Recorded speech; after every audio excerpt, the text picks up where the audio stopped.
Hello guys, সবাই কেমন আছো? আশা করি ভালো আছো। তো আমরাও ভালো আছি।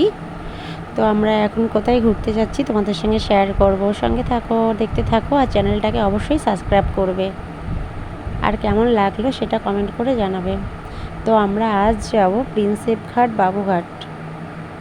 ফার্স্ট প্রিন্সেপ ঘাট যাব। তো আমরা প্রিন্সেপ ঘাট চলে এসেছি। তো এখানে নেমে এবার আমরা ভেতরের দিকে যাব। তারপর প্রিন্সেপ ঘাট ওখানে কি আছে সেটা দেখব, দেখার পরে ঘুরবো। তারপর ওখান থেকে আমরা চলে যাব বাবুঘাট। বাবুঘাটের সন্ধ্যা আরতিটা দেখব।